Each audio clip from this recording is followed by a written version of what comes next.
Acompáñeme, por favor, abra su Biblia. Evangelio según San Lucas, capítulo 1,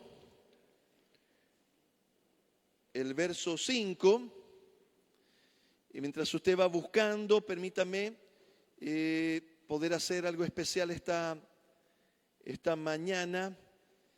Voy a pedir que nuestro amado hermano pastor Marquito Mendía, la pastora Karinita puedan pasar. Hoy están de aniversario.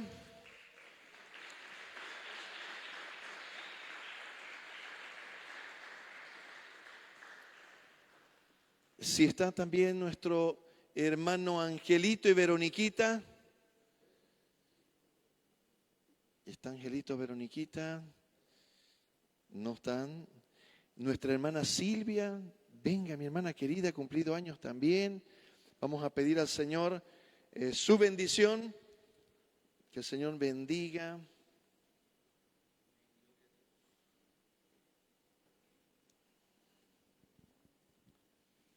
Aleluya, gloria a Dios.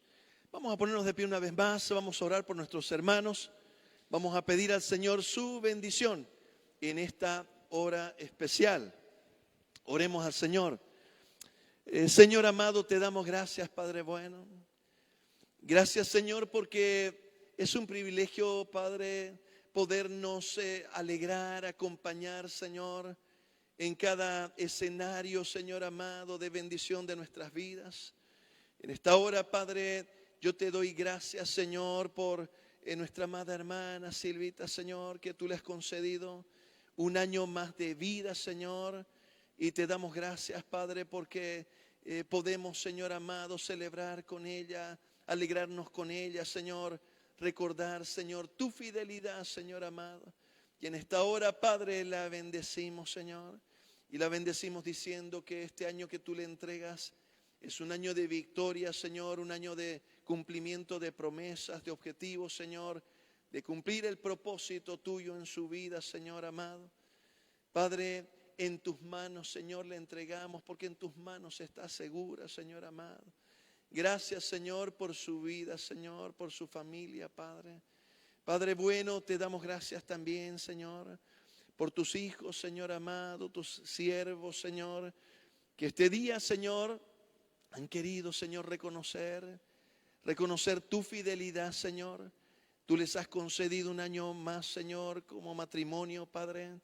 Y ellos reconocen, Señor, que ha sido tu gracia, Señor, ha sido tu misericordia, ha sido tu fidelidad, tu paz, Señor, que los ha sostenido, Señor amado. Y en esta hora, Señor, nos acercamos, Señor, a ti, para bendecirlos, Señor, como pueblo tuyo, Señor. Bendecirlos, Señor, diciendo que tu gracia, tu rostro, Señor, resplandece sobre ellos, Señor amado. Los bendecimos, Señor, diciendo, Padre, que la lluvia temprana y tardía se derrama sobre sus vidas y sus matrimonios, Señor amado, sobre su familia, sus hijos, Señor, sus hijas. Padre, en tus manos, Señor, los entregamos, diciendo, Señor, que son árboles de justicia, Señor amado, plantío de Jehová para la gloria tuya, Señor. Los bendecimos diciendo que tú abres, Señor, las ventanas de los cielos, derramas bendición hasta que sobra y abunda, Señor. Te lo pedimos y te damos gracias en el nombre de tu Hijo amado Jesús. Amén y amén. Muchas felicidades.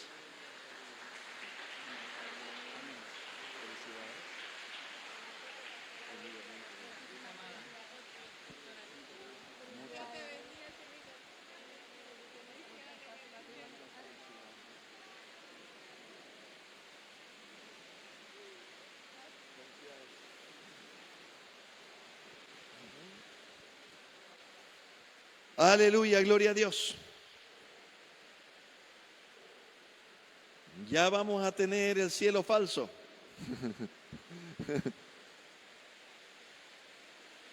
Acompáñeme, por favor.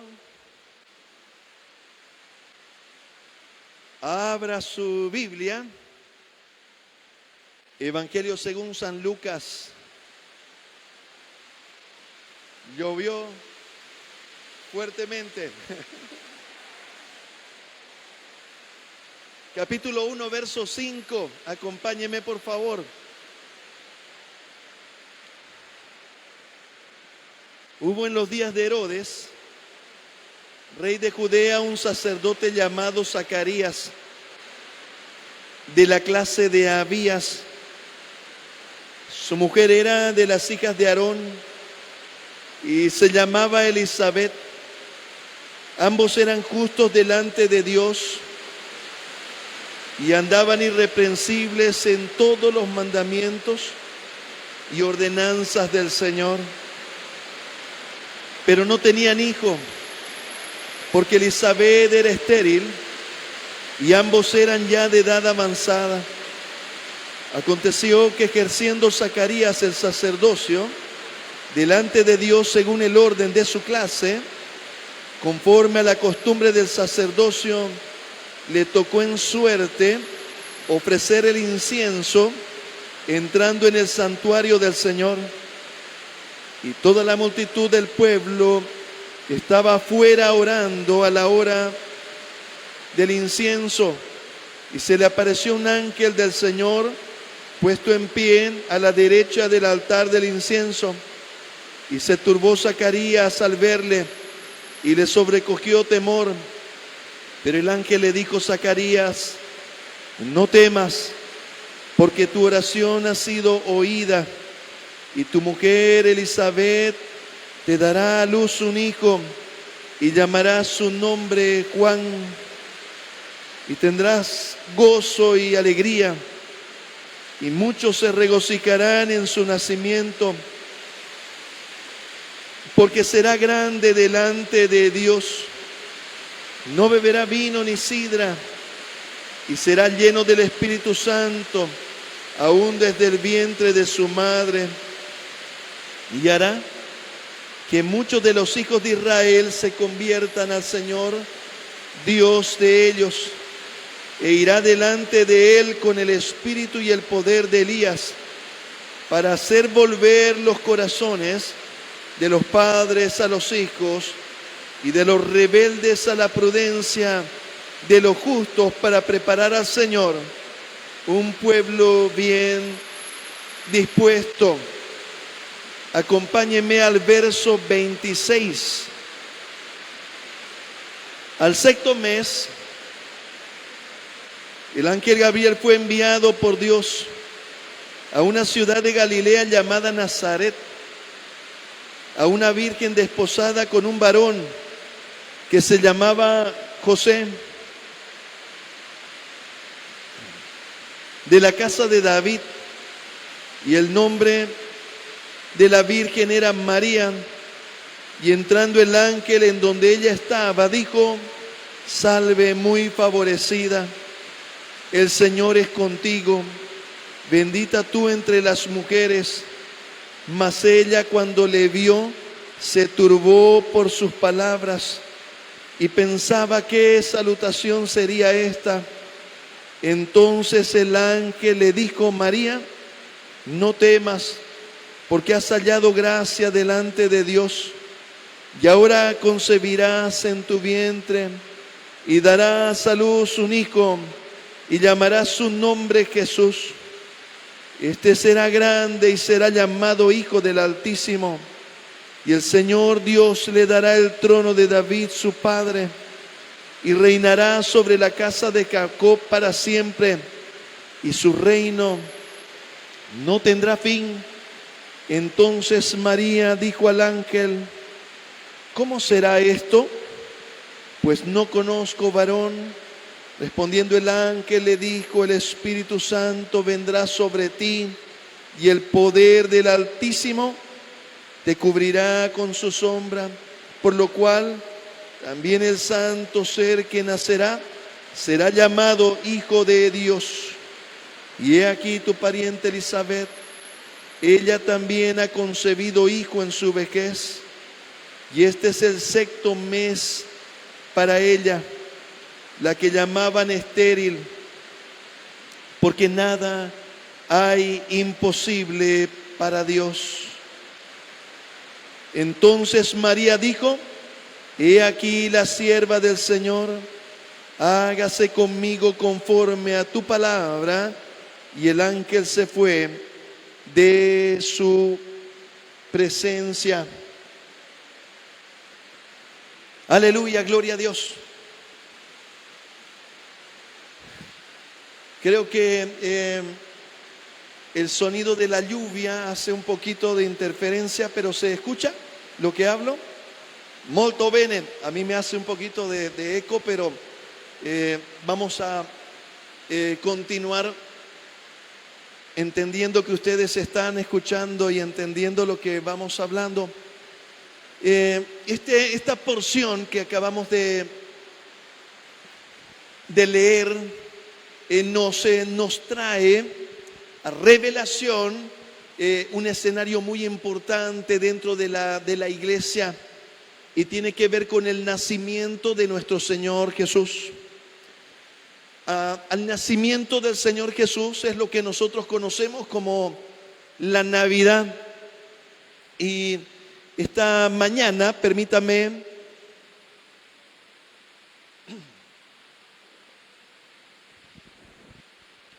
hacer una contextualización un poquito histórica. Esta primera parte va a ser un poquito desafiante porque vamos a necesitar poner una especial atención. Ahora permítanme decirles lo siguiente, mencionarles lo siguiente. Hemos querido hacer este marco referencial, esta contextualización de este pasaje precioso, porque si bien en la historia de la iglesia, permítame decir así, a partir del año 300 y un poquito, se empieza a celebrar esta fecha, voy a decir así, el 25 de diciembre, como la fecha reconocida por la iglesia del nacimiento del Señor Jesucristo. Ya por el año 1400, finales del año 1400, principios del año 1500, dos sacerdotes, el uno protestante y el otro un sacerdote benedictino, hicieron unas proposiciones acerca de la fecha del 25 de diciembre. Y permítanme mencionarle lo siguiente: la proposición realizada fue de que la fecha tomada ya por Constantino, cuando se reconoce a la iglesia como religión oficial, tomada como 25 de diciembre, estos dos sacerdotes proponen en una revisión que ellos realizaron, proponen y dicen de que la fecha había sido tomada de una festividad pagana que se llama la festividad del Sol Invictus. Se llama Sol Invictus, quiere decir el sol invencible. Era una fiesta pagana, por supuesto, que se realizaba celebrando la victoria eterna del sol. Estamos hablando de que ellos consideraban de que había una especie de lucha entre el sol y la luna, y que el sol siempre estaba invicto, quiere decir victorioso eternamente cada vez que salía. En esta fecha era el solsticio de invierno, y se marcaba el inicio de la temporada en la que el sol permanecía más tiempo durante el día, y eso se consideraba el Sol Invictus. Bueno, a ver si estoy siendo un poquito claro, voy a tratar de ser lo más explícito posible. Les decía, esta primera parte, un poco histórica, un poco aburridita, pero necesaria para entender. ¿Entender qué, mi amado hermano? Entender por qué nosotros hacemos lo que hacemos, celebramos lo que celebramos, ¿está bien?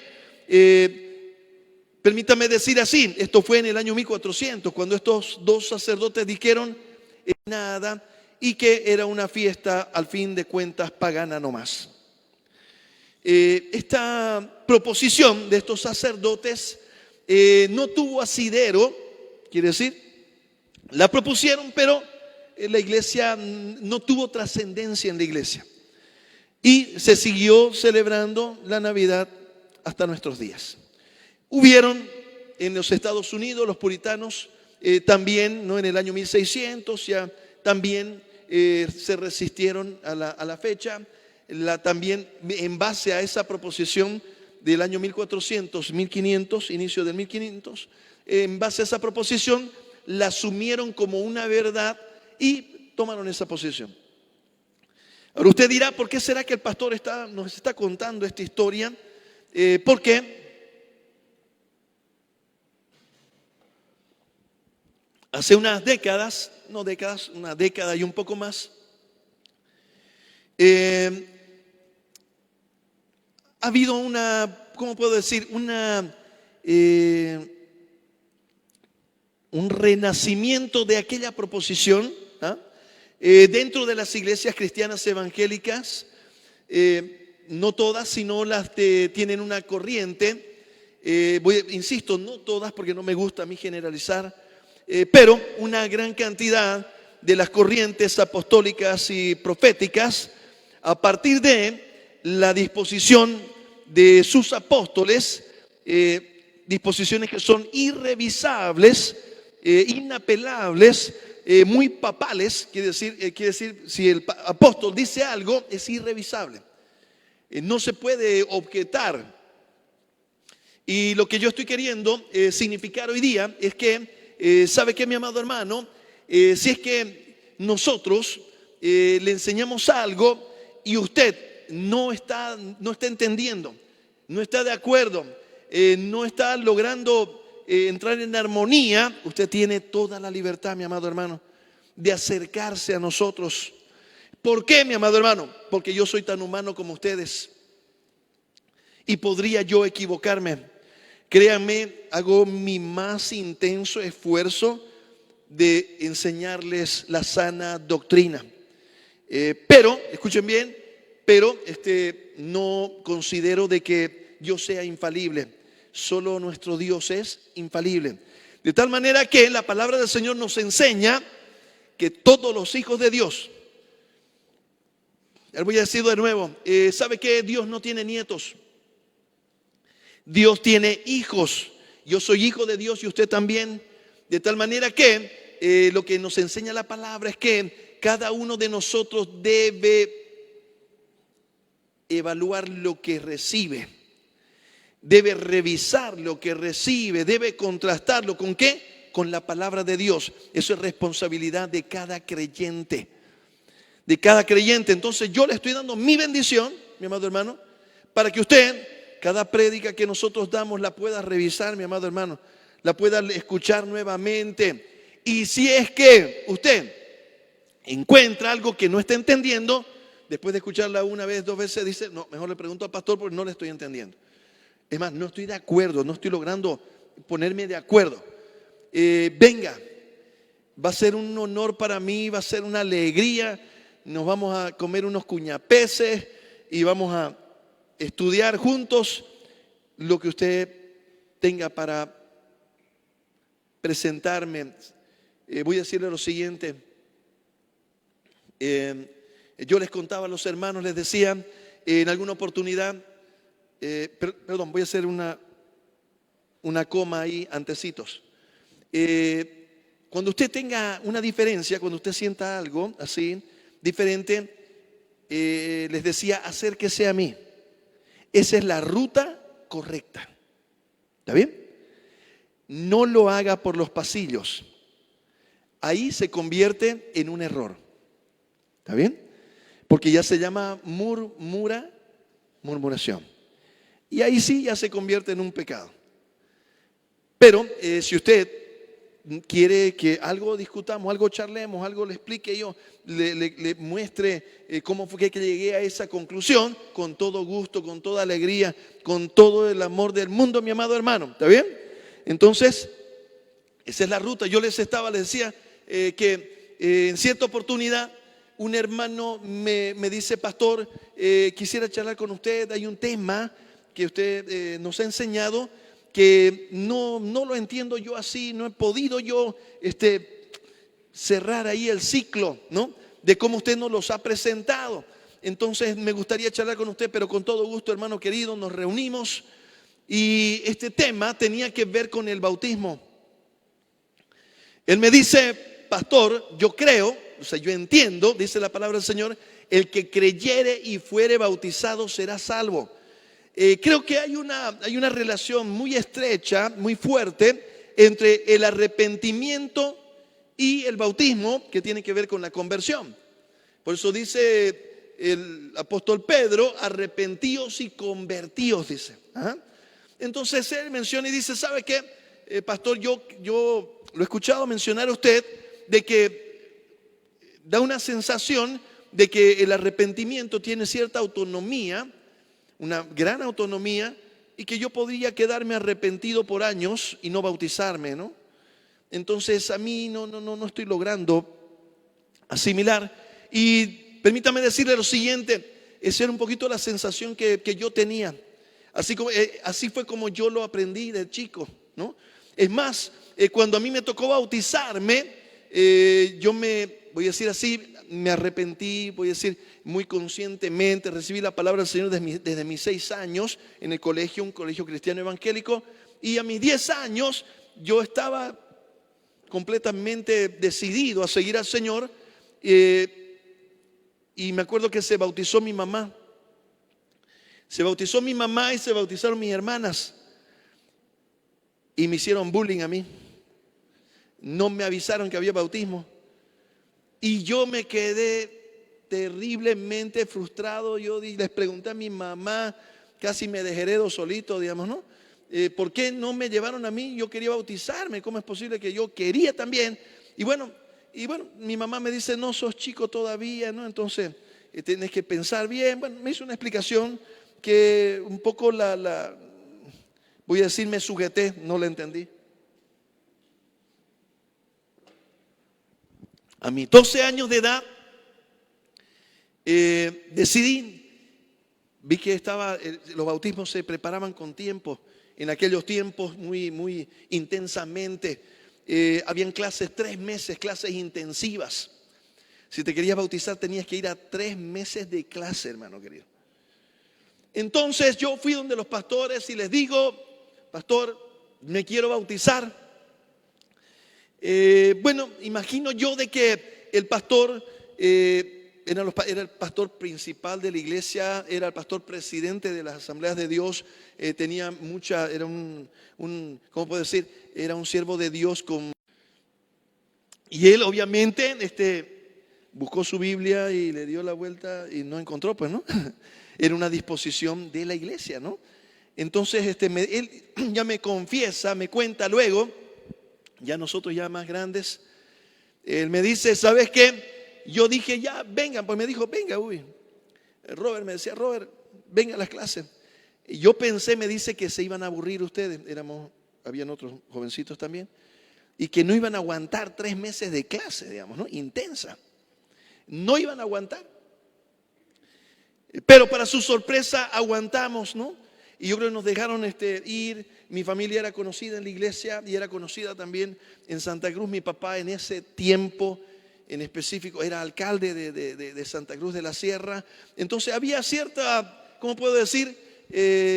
Condescendencia, no sé, cierto cuidado con mi familia. Así que pasé clases, había que dar examen, mi amado hermano, en aquellos días. Y el examen era oral, había que ir al pastor. Y el pastor te hacía preguntas, ¿no? Lo uno, lo otro, ¿qué es el bautismo? Y todos te preguntaban. Oye, y yo en un momento les voy a contar algo que aprendí ahí hermosísimo, que lo tengo hasta el día de hoy, ¿no? Grabado en mi corazón y repetido para no olvidarme. Pero ¿por qué le estoy contando esto, mi amado hermano? Solamente para poderle decir de que este hermano, la sensación que yo tenía, como yo lo aprendí, de que, bueno, podíamos estar mucho tiempo sin bautizarnos, lo revisé cuando él me habló. Lo que estoy tratando de significarle, mi amado hermano, es que realmente es importante que nosotros como cuerpo de Cristo nos podamos cuidar en ese sentido. Voy a decirle así, si yo creía algo, estaba parado en este punto, créanme que di 2 pasos adelante por lo que este hermano me dijo. Y hoy ya no pienso igual que antes. Ya la concepción que tengo hoy de ese tema teológico ha avanzado. Avanzado quiere decir, me acerqué más a lo que me dijo. Cuando revisé la palabra del Señor, de verdad que me impactó y dije, oye, tiene razón. ¿Sabe qué estoy queriendo decir, mi amado hermano? Si alguien viene a la iglesia y dice, yo me arrepiento, he aceptado al Señor como mi Señor y Salvador, pero no me quiero bautizar todavía. Me voy a bautizar después, no sé, de aquí a un año. Yo creo que quiero todavía pensar.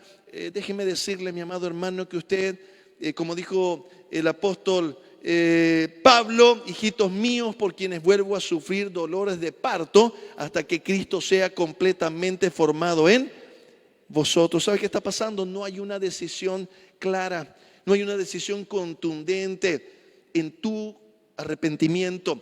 Está así, estás a medio cocinar con toda seguridad, pero estamos a medio cocinar. Eso lo entendí, me costó entenderlo, imagínense. Y gloria a Dios, lo entendí aquí en nuestra congregación. ¿Por qué? Porque un hermano vino y me dijo, ¿sabe qué, pastor? Esto va junto. Yo lo veo junto, pastor. Y yo revisándolo dije, oye, ¿tu verdad? Esto va junto. Yo no puedo decir, ya me arrepentí, pero no quiero bautizarme, ¿no? Es muy parecido, quiero ser tu novio, pero no quiero casarme, ¿no? Es más o menos lo mismo que igual, ¿no? Entonces, quiere decir que, está, pero no está, ¿no? Y déjeme decirle, mi amado hermano, para estar hay que estar. Y hay que estar al 100%, como dice la palabra del Señor. Yo no puedo ir al 70, al 80%. Mi entrega tiene que ser al 100%, porque el Señor se entregó 100% por nosotros. De tal manera que, dice la palabra del Señor, arrepentíos y bautícese cada uno de vosotros. Donde usted ve en la palabra del Señor, el eunuco, ahí Felipe le predicó y él le dijo, ¿qué impide que yo me bautice? El eunuco, ¿qué le dijo? No, tenés que hacer 3 meses de clase intensiva. No, o sea, que le dijo, nada impide. Donde hay un charco por aquí, un no, que no sé en qué lo bautizaron, pero él en el camino, me imagino yo, había ahí un junte de agua. Y ahí Felipe lo metió al eunuco, digamos, ¿no? Y el eunuco salió arrepentido y convertido. Porque en un momento les voy a contar lo que significa sumergirse en el agua y salir del agua. Ahora les estoy diciendo esto, mi amado hermano, porque es importante nosotros entender la historia de nuestra historia como iglesia. Estoy hablando de iglesia naciente y la iglesia primitiva. Hoy día hay, les decía, corrientes dentro de la iglesia, corrientes evangélicas que están muy, voy a decir así, muy cautelosos con la fecha. Dicen, no, el 25 de diciembre es el Sol Invictus y de allá adoptamos esa fecha. Pero permítame decirle lo siguiente, mi amado hermano. Ante este escenario, varios científicos, estoy hablando de investigadores del área social, obviamente vinculados al entorno cristiano, hacen una investigación. Uno la hace William Teich de la Universidad de Wittenberg, con un doctorado en la Universidad de Cambridge en historia, hace una investigación al respecto. Lo hace también otro hermoso siervo de Dios, voy a decir así, de la Universidad Hebrea de Jerusalén. Y en un momento voy a decirle su nombre, es bien raro de pronunciarlo, no he podido memorizarlo, se me escapa, pero ahorita se los leo. Entonces ellos hacen una investigación al respecto y mencionan lo siguiente. Voy a ir volando porque necesito correr, el tiempo nos está alcanzando, pero creo muy pertinente, mi amado hermano, que usted sepa por qué celebramos la Navidad, que usted sepa por qué creemos que es importante esta celebración, más allá de la fecha. Pero permítame decirle lo siguiente: cuando hacen la investigación con respecto a la fecha, van marcando hitos. Un hito muy importante a comprender es que el emperador Aureliano, en el año 274 de nuestra era, instituyen, escuche bien, instituyen la fiesta del Sol Invictus. Dígale al de al lado, aprendete esta fecha porque te van a venir con la historia. Y mejor es que te la sepas. Te van a venir con la historia que la Navidad la sacamos, la fecha de la fiesta del Sol Invictus del 25 de diciembre de 1974. Cuando vengan y le digan, esa fiesta es pagana y salió del Sol Invictus, y usted le va a decir, sí, Aureliano la instituyó 274 de nuestra era, y se va a caer de espalda el hermano, ¿no? Misericordia, ya no se la voy a poder charlar, digamos, ¿no? Y esto, permítame predicarle esta parte más de cerca, porque me suena más a clase que a prédica. Y cuando estaba con mis alumnos me gustaba verlos de cerca, ¿no? Porque de cerca el que se me quiere dormir lo despierto, ¿no? Le hago una pregunta, hay una descarga de adrenalina, ¿no es, doctor? Doctores queridos, ¿no? Hay descarga de adrenalina, ¿no? Le pregunta a uno una descarga de adrenalina, hermano, no duermen hasta mañana, ¿no? Le pregunta el pastor en el culto, va a ver usted, digamos, ¿no? Si no se despierta. Entonces, bueno, en esta parte que es muy histórica, necesito estar un poquito más cerca para que se me entienda. 274, el emperador Aureliano lo mataron 5 años después, lo asesinaron. Pero él era un acérrimo enemigo de la iglesia cristiana. Y él instituye, se adoraba al dios Sol no solamente en Europa, África, ¿no? Asia, sino se adoraba también aquí, ¿no? Los aztecas, los incas, en todos lados hubo esa práctica pagana. Y ellos la instituyeron en el 274 de nuestra era, el emperador Aureliano. Ahora, estos investigadores, ¿en qué año investigaron esto, pastor? Año 2003. La publicación William Tyke la hace el año 2003. Luego de recibir toda esta nueva ola, insisto, no todas las iglesias, pero gran cantidad de las iglesias apostólicas y proféticas han declarado la fecha de Navidad, la fiesta de Navidad, una fiesta no cristiana. Y la han prácticamente satanizado. En una declaración apostólica, quiere decir, su apóstol dijo eso, y es una declaración irrevisable. Y voy a insistir, mi amado hermano, lo que quiero decirles es que no hay nada irrevisable aquí. Lo único irrevisable es la Biblia. Pero lo que diga aquí su pastor, insisto, tiene mi bendición. Revise lo que digo, mi amado hermano, por temor de su alma. No voy a decir yo me equivoque, no se va a ir usted pues en mi equivocación. Me estoy explicando lo que voy diciendo. Eso es la iglesia, mi amado hermano. Y dice la palabra, Judas dice que nosotros tenemos que contender. Después le explico lo que es la palabra contender contra las herejías que vendrán en los últimos tiempos. Pero bueno, permítame decirle, en esa investigación ellos empiezan a investigar y encuentran, ahora dicen lo siguiente ellos, lamentablemente la declaración de 1400, del año finales de 1400 y principios de 1500, por estos sacerdotes, tanto protestantes como un benedictino, cuando dijeron que heredamos la fecha del Sol Invictus, dicen ellos, no tiene ningún asidero científico. Como ellos ya tienen una consistencia académica para poder decir algo, ellos dicen, muy bien, si tú estás hablando de algo histórico, muéstrame un documento histórico. Tendrás que mostrarme un escrito, una publicación de esos años que más o menos estén diciendo lo que están diciendo. Pero en su investigación encuentran unas cosas hermosísimas. Por separado, por si acaso no investigaron juntos. En la Universidad Hebrea de Jerusalén investiga un científico, otro científico lo hace, obviamente acompañados en cada uno en su universidad, ¿no? Entonces William Tyke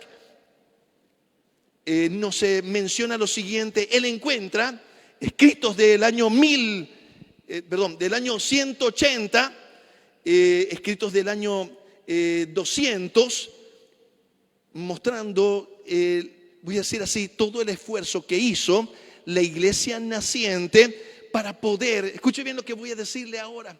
¿Qué es lo que acontece en esos años, en el año 150, 180? La iglesia pierde la fecha de la muerte del Señor Jesús, o sea, no la tiene clara. Y empiezan a tratar de identificar cuándo fue que el Señor Jesús murió. Ahora le voy a explicar algo más. Dentro de la tradición judía, dentro de la tradición judía había una premisa que decía que los profetas, escuche bien, los profetas morían el día de su concepción, escuche bien. Esa era una declaración, era una creencia, en una tradición judía del pueblo de Israel.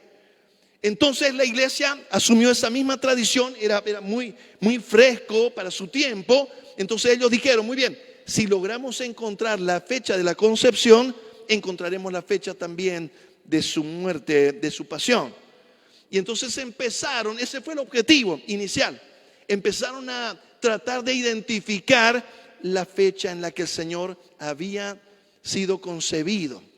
Y eso tiene que ver con este escrito de Lucas. Permítanme leerles una porción de la investigación. El que quiera, por favor, más detalles, me puede luego pedir, yo le puedo compartir. Permítame.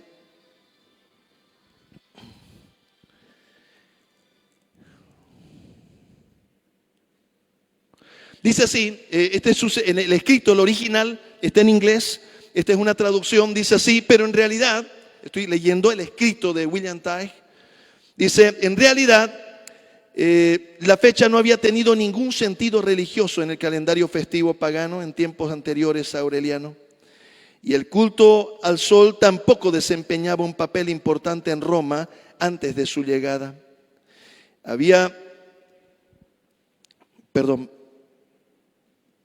Voy a leerle este otro párrafo antes. Dice así, muchos cristianos creen que el cristianismo celebra el nacimiento de Cristo el 25 de diciembre porque los padres de la iglesia se apropiaron de la fecha de un festival pagano.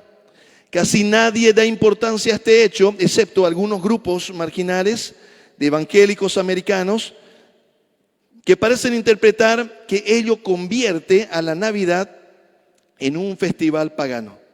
Sin embargo, resulta interesante saber que la opción del 25 de diciembre es el resultado de los intentos realizados por los primeros cristianos para averiguar la fecha de nacimiento de Jesús, basándose en los cálculos del calendario que nada tenían que ver con los festivales paganos. Fue más bien al contrario, dígale al de al lado, fue más bien al contrario. Ya que el festival pagano del nacimiento del Sol Invictus se llama, instituido por el emperador romano Aureliano, el 25 de diciembre del 274, fue casi con toda certeza un intento de crear la alternativa pagana a una fecha que ya gozaba cierta importancia para los cristianos romanos. Así pues, los orígenes paganos de la Navidad son un mito sin fundamento histórico. Permítame leerles otro párrafo de todo el artículo que ya lo escribe la editorial, quien lo publicó. Dice, Tighe no lo detalla, pero un ejemplo claro es el Sexto Julio Africano, escritor cristiano que en el año 221 en su cronografía ahí ya establece que Jesús se encarnó el 25 de marzo, por lo que nació 9 meses después, el 25 de diciembre. Esto lo escribe medio siglo antes de que el 274 Aureliano cree una fiesta para el 25 de diciembre en Roma. Nota de la redacción. Molto bene, ¿qué es lo que estoy tratando de significar, mi amado hermano? Que es importante entender. Solamente estoy ahorita tocando las líneas históricas, solamente para establecer, mi amado hermano, que el 25 de diciembre la iglesia lo estableció 50 y muchos años antes de que Aureliano estableciera la fiesta del Dios del Sol Invictus. De tal manera que, ¿y cómo la estableció? Dicen ahora los voy a decir así, los investigadores mencionan y dicen que los primeros cristianos se fueron a Lucas, al pasaje que leímos, y empezaron a revisar ahí en Lucas, que dice de que partieron desde Juan el Bautista para poder entenderle, y dice, muy bien, había un varón, dice un sacerdote llamado Zacarías, de la clase de ¿quién? De Abías. Muy bien, que es importante entender, habían 24 clases En el libro de Crónicas se establecen las 24 clases. Es importante que sepamos, solamente para información, los detalles, si usted los quiere, luego me los pregunta, no me va a dar tiempo ahora de poder desarrollarlo todo. Le voy a decir los puntos principales. Eran 24 clases, la clase de Abías era la número 8, la clase número 8. Cada clase servía tenía 2 turnos al año. Voy a decir los que arguyen de que el 25 de diciembre fue una fecha que se estableció de manera pagana. Dicen, es imposible que sea 25 de diciembre, porque si vemos la clase de Abías, le caería en septiembre el nacimiento del Señor Jesús en su primer turno. Y ellos dicen, sería imposible que fuera en el segundo turno, porque eso caería así, caería el 25 de diciembre, pero eso es invierno en Belén, de tal manera que era imposible que estuvieran los pastores en semejante invierno fuera en la intemperie. Esos son los argumentos. Ahora permítanme mencionarles lo siguiente. Este otro investigador de la Universidad Hebrea de Jerusalén nos presenta unos detalles hermosísimos, muy hermosos para poder entender esto que estamos tratando hoy día de una manera muy somera de presentarles. El profesor se llama Shemarjahu Talmón de la Universidad Hebrea de Jerusalén. Dice, investigó el pasaje del Evangelio de San Lucas y hace toda una descripción de lo que está aconteciendo aquí en este pasaje que nosotros vemos, que hemos leído. Y dice la palabra del Señor que el segundo turno de la clase de Abías, dice que tocaría el 25, nos daría el 25 de marzo la fecha de concepción del Señor Jesús. ¿Cómo lo armaron ellos? Se fueron a la fecha en que era el turno para la clase de Abías. Sabían que de la concepción de Juan el Bautista, 6 meses después fue la concepción del Señor Jesús. Eso fue el 25 de marzo. Y luego establecían de que un embarazo normal sería 9 meses. Entonces llegaron al 25 de diciembre. Esa es la manera en la que la iglesia determinó el 25 de diciembre, 50 años antes de la fiesta del Sol Invictus. Ahora, este investigador de la Universidad Hebrea, al explicar, dice, hay un tema que en la observación, por los que están, voy a decir así, en contra de esta proposición, dicen, hay una explicación que están obviando los que no conocen a la cultura judía. Y dice, aquí hay una tradición de purificación que no la conocen. Y esa tradición de purificación menciona lo siguiente. Dice que los pastores, la tradición dentro del pueblo de Israel, menciona que habían 13 clases de ovejas, cómo se las pastoreaba en el tiempo de nuestro Señor Jesucristo. Habían las ovejas que ellos llamaban las ovejas puras.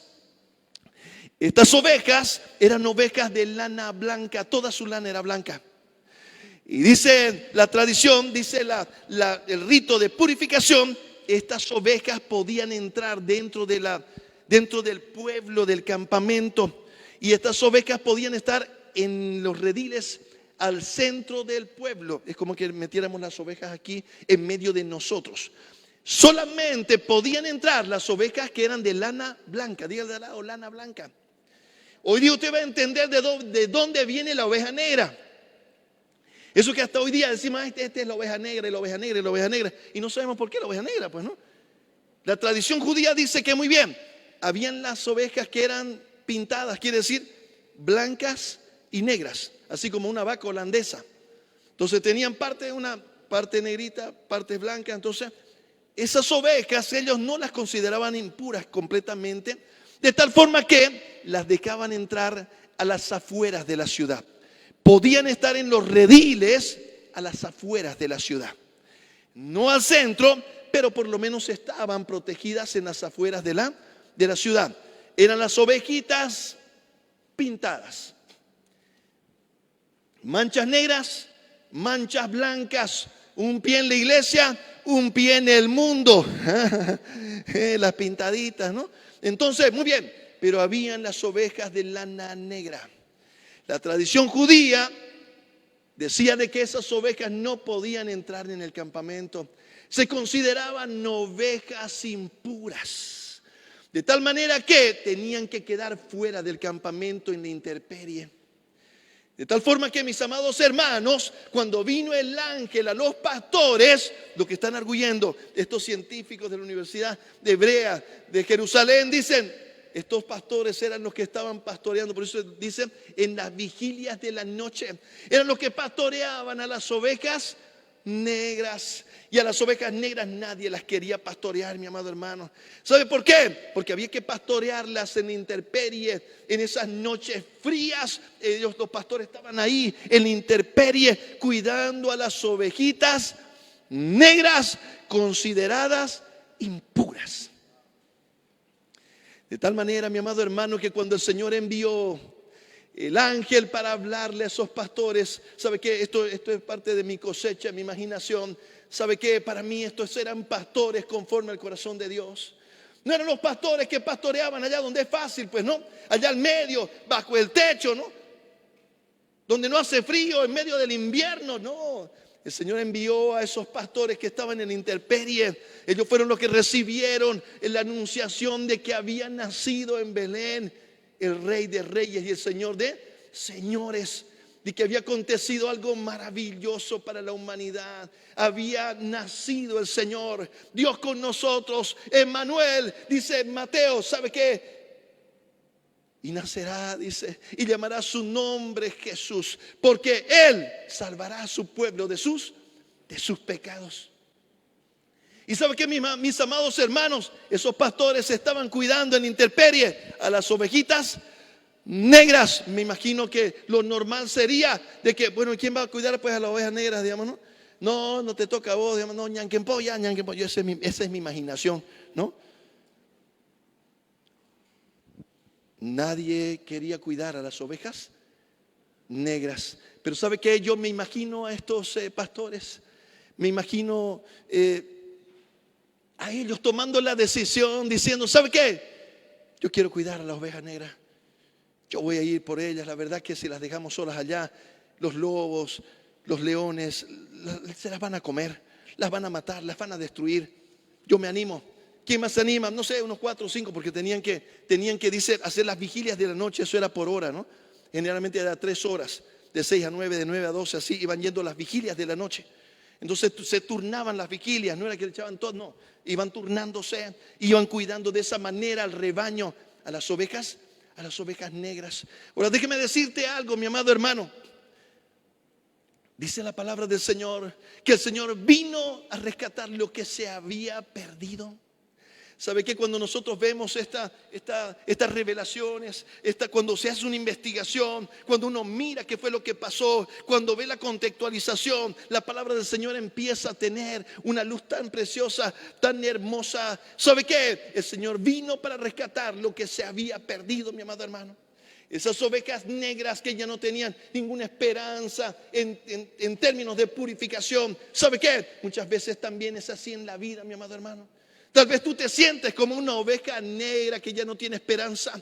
Tal vez el enemigo te dijo, ya no hay esperanza para ti. Tú ya no puedes estar en el redil, ni siquiera puedes estar en las afueras. No eres ni siquiera pintado o pintada entre negro y blanco, sino que eres negro completamente. Ya no tienes nada que hacer en el redil del Señor. Pero déjame decirte, mi amado hermano, que eso es la Navidad, mi amado hermano. Ese es el sentido, ese es el propósito, esa es la misericordia del Señor desde el día 1 que Él vino. Poder rescatar lo que se había perdido. Poder rescatar el que no tiene esperanza, mi amado hermano. A esos que fueron, dice la palabra del Señor, los desechados por los hombres, eso tomó el Señor.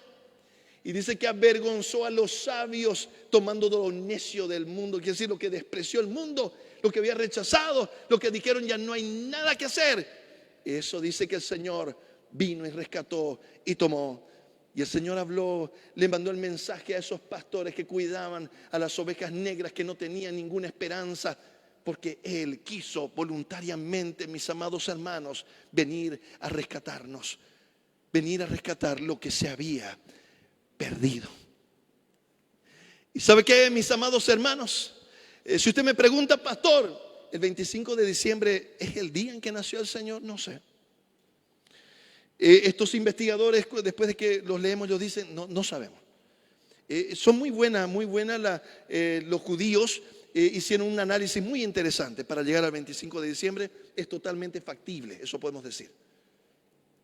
En base a lo que les estoy contando, en base a lo que presentan ahora con documentos estos investigadores, y dicen, no hay ningún asidero en lo que dijeron antes. No hay pruebas para lo que dijeron antes. Para decir, muy bien, no voy a celebrar porque no sé quién, porque no sé cuál, porque era el sol invictus. Ahora usted ya sabe, mi amado hermano. Cuando vengan y le digan, ¿sabe qué? La Navidad era la fiesta pagana, el sol invictus. Usted dígale, 50 años antes ya nosotros teníamos el 25 de diciembre. Fue al revés. Y eso es lo que dicen los investigadores. Aureliano intentó, poniendo en esa fecha una fiesta pagana, escuche bien, quiso minimizar la importancia de la fecha del nacimiento del Señor. ¿Y sabe qué aconteció? No pudo. Y es triste que el pueblo mismo de Dios hoy día le esté dando de nuevo vida a esa intención de Aureliano, haciendo justamente lo contrario de lo que creen que están haciendo bien. Y quiero que le diga otra cosa, mi amado hermano. Dice la palabra del Señor que el Señor nos hizo libres. Cuando Dios creó, dice, Dios creó los cielos y la tierra. Y todo lo que en ellos hay, Dios lo creó. No hay nada del enemigo. No hay un día que digan este día es del enemigo, porque no hay, mi amado hermano. Yo no sé de dónde se sacan eso. ¿Sabe qué dice la palabra del Señor? El apóstol Pablo dice, si alguien te invita a comer y te dice esta comida fue sacrificada a los ídolos, no la comas por la conciencia de él, no por la tuya, porque a ti no te va a pasar nada. ¿Se está entendiendo, hermano querido? El enemigo no nos puede tocar, yo no sé, no es que este día y entonces viene una maldición y te da mal de ojo, chucho, con arrebato y ventosidad en la sangre. No sé, mi amado hermano. Pero eso no es lo que dice la palabra del Señor. La palabra del Señor dice que Él nos hizo libres, completamente libres en su Hijo. Y que toda maldición fue clavada en el madero. Toda maldición ya no nos puede tocar ni alcanzar. Mire lo que dice en Efesios, Gálatas. Capítulo 4, verso 10 dice, guardáis los días, los meses, los tiempos y los años. Me temo de vosotros que haya trabajado en vano con vosotros. ¿Sabe qué estaba diciéndole? Están otra vez volviendo a querer ponerle un significado, que si es sábado, que si es domingo, que si, él le dice, están hablando de días, de fechas. ¿Y sabe qué dice el apóstol Pablo? No tiene ninguna fuerza en contra de los deseos de vuestra carne. Si usted dice, no, que yo no me voy a juntar el domingo, me junto el sábado, es el Shabbat, y habla de días, ¿sabe qué? No tiene ninguna fuerza en contra de los deseos de la carne que hay con los que usted va a luchar. ¿Y sabe qué dice la palabra del Señor? En Mateo dice, permítame leerlo para no parafrasearlo.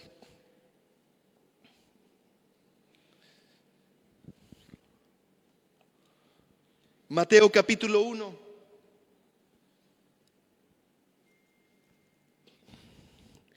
Verso 21 dice, dará a luz un hijo y llamará su nombre Jesús, porque Él salvará a su pueblo de sus pecados.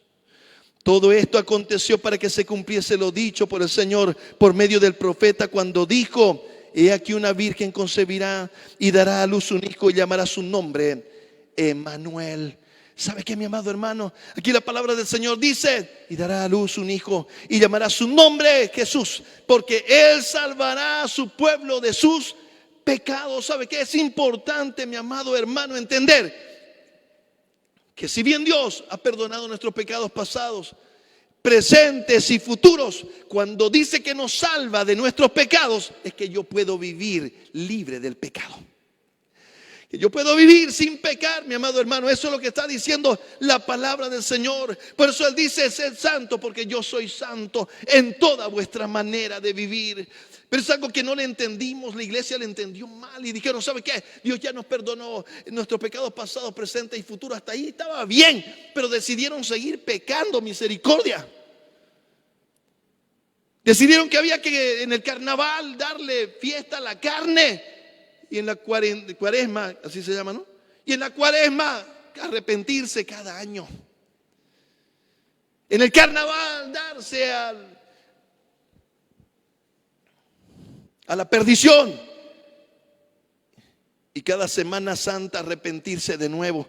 ¿Sabe qué, mi amado hermano? Muchas veces nuestra vida se vuelve como un carnaval. Porque un día pecamos y el otro día nos arrepentimos. Y al otro día otra vez volvemos a pecar y otra vez nos arrepentimos. Tanto así que nos desgastamos, nos devaluamos. Cuando le decimos a nuestra esposa: mi amor, perdóname, y otra vez lo volvemos a hacer. Ya pues la próxima vez, ya le mira, pues ya no. Ya pues no juguemos, no inventes, digamos, ¿no? Otra vez lo mismo, llevamos 20 años, digamos, ¿no?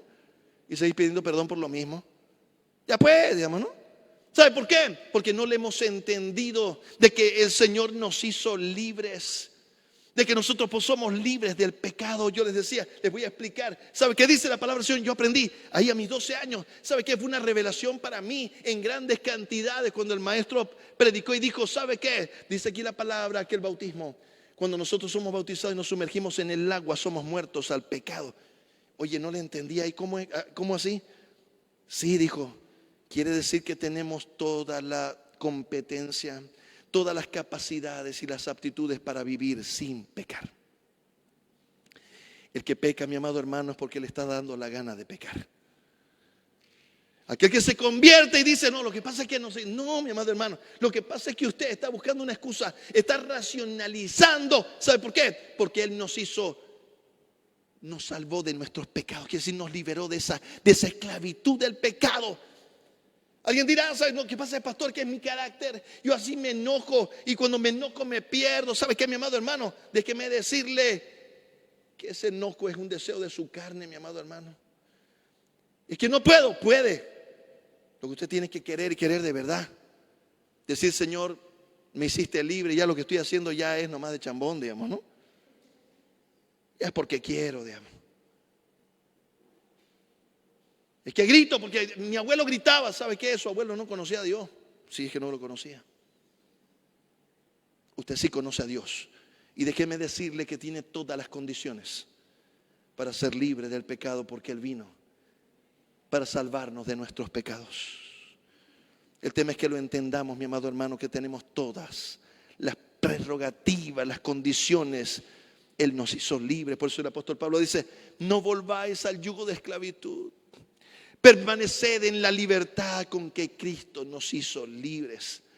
No volváis otra vez. ¿Qué hacéis mirando los días y los años y las fechas?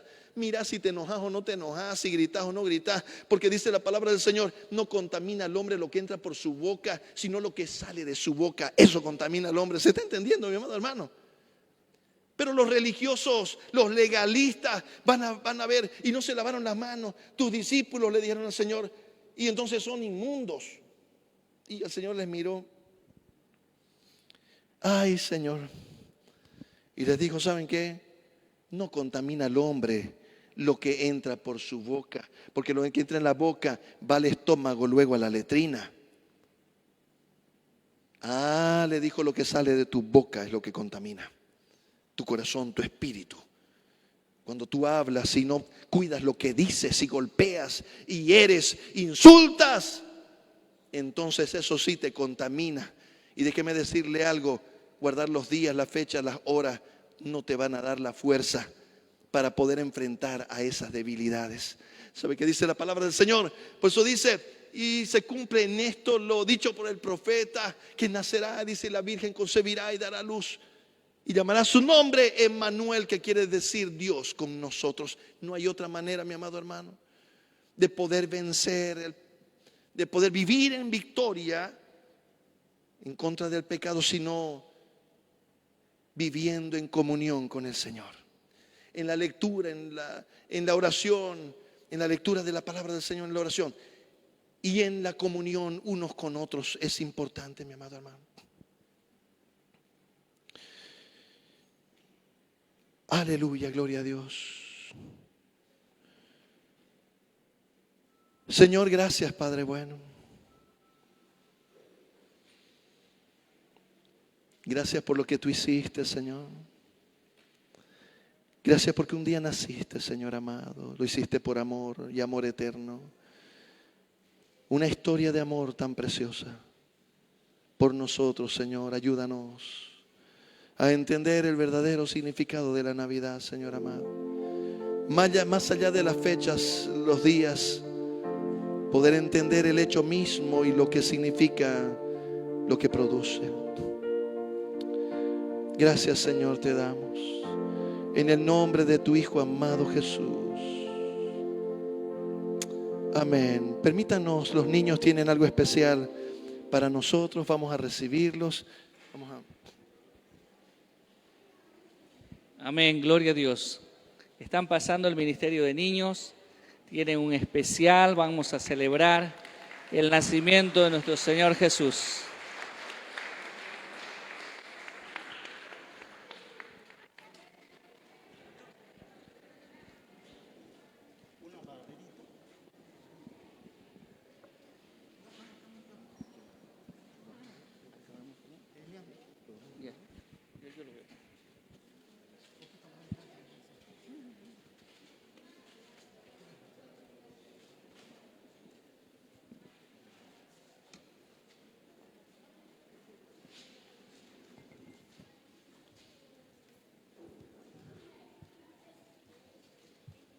Buenos días, amada iglesia.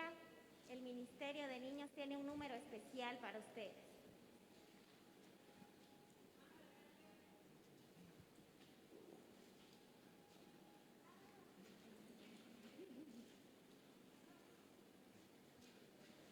Hola.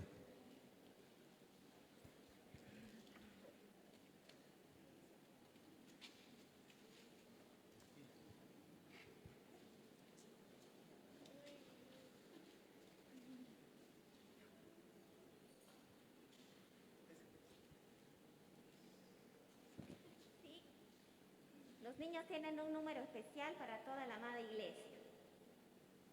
Hola, soy la N de nacimiento y de niño, la N de este importante acontecimiento. Hola, soy la A de amor, del amor de Dios sobre nosotros. Hola, soy la B de victoria de Jesucristo al vencer la muerte y darnos vida.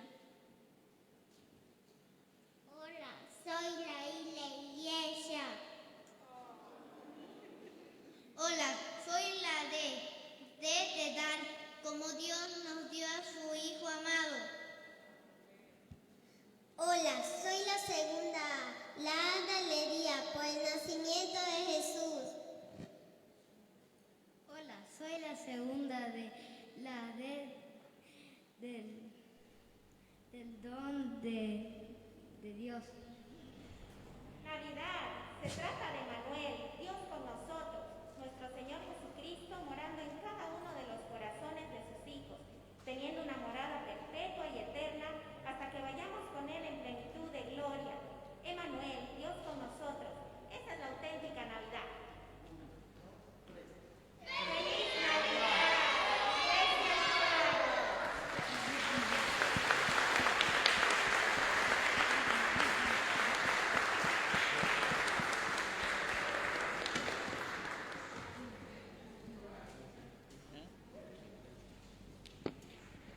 Damos gloria a Dios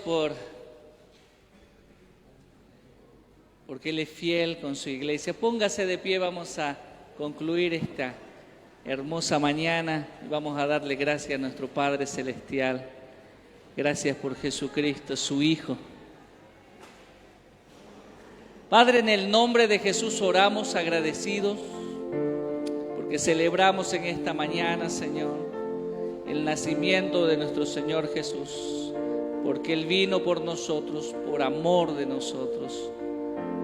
y dio su vida, derramando hasta la última gota en la cruz del Calvario.